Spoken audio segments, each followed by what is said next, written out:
Bismillahirrahmanirrahim. Assalamualaikum warahmatullahi wabarakatuh. Hello everyone, my name is Sultan Azhar Putra Herfi from grade 11 Science 1, absent 31. Today, my team and I will tell to all of you about how the rain happened. And this is my member of my team. Assalamualaikum warahmatullahi wabarakatuh. My name is Farhan Bularyanto from 11 Science 1, absent 14. Assalamualaikum warahmatullahi wabarakatuh. My name is Siti Nurhalisa, absent 30 from 11 Science 1. Assalamualaikum warahmatullahi wabarakatuh. My name is Erlinda Darapuspita, absent 36 from 11 Science 1. Assalamualaikum warahmatullahi wabarakatuh. My name is Bella Destri Anbarwati from 11 Science 1.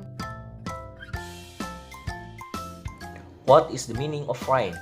Rain is liquid water in the form of droplets that have condensed from atmospheric water vapor and then become heavy enough to fall under gravity. Rain is a major component of the water cycle and is responsible for depositing most of the fresh water on the earth.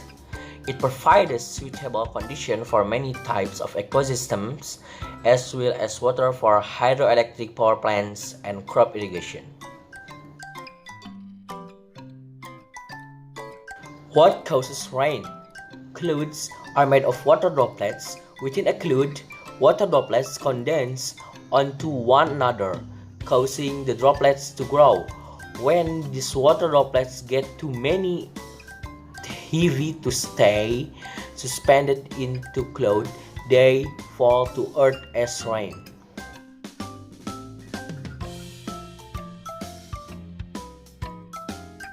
Negative effect of the rain and negative effect of the rain. Positive effect: number 1, it clears the air. Number 2, replenishes aquifers. Number 3, allow plant to grow. Number 4, eventually fills stream, river, lakes, and ponds.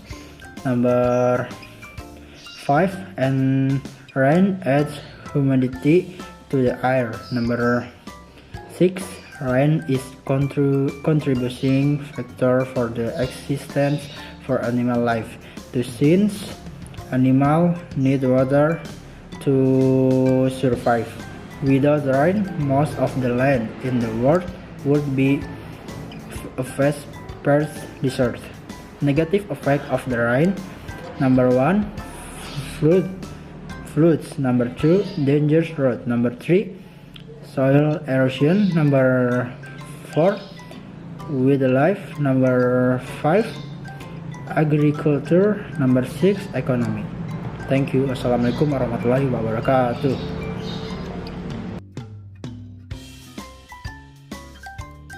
Explain one of the process of rain. Evaporation. The first process of rain is evaporation. The heat energy processed by the sun makes the water in the seas, rivers, lakes, and other water sources on the surface of the earth undergo an evaporation process, or commonly known as evaporation. Evaporation is the process of changing liquid water into gas, so that water turns into water vapor and allows it to rise into the Earth's atmosphere. The higher the sun sets, the amounts of water that becomes water vapor and rises to Earth's atmosphere will also be even greater.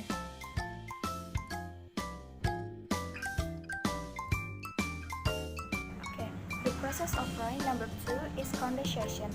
Water vapor that rises at the certain weight will undergo a process of condensation.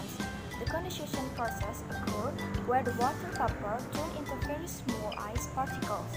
Change in the form of water vapor into ice occur because of the influence of very low temperatures at that altitude point.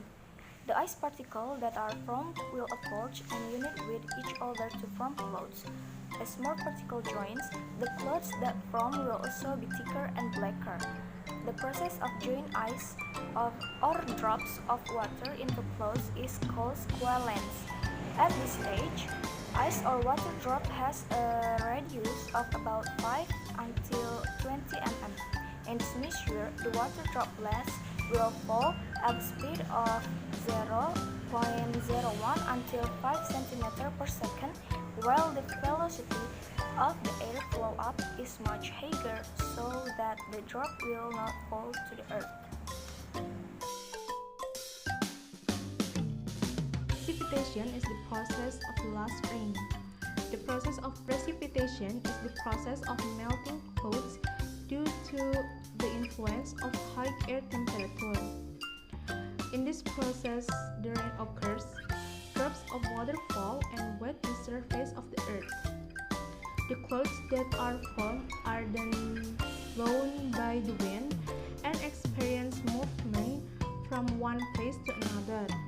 This process is called advection. Advection is the process of moving clouds from one point to another in a horizontal line due to wind currents or air pressure difference.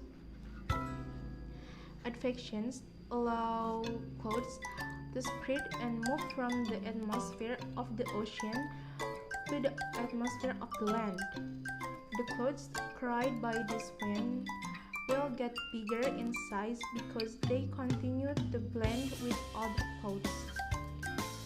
Grains of ice that exist in cloud will be attracted by the gravitational force of the earth until it finally falls to the surface of the earth. When these drops of ice fall through a layer of warmer air inside it, it turns the ice grains into droplets. The warm layer of air makes the water droplets evaporate back up, and others continue to fall to the surface of the earth. Then we call it rain. If the air temperature around the cloud is too low, around minus 0 degrees Celsius, precipitation allows snowfall.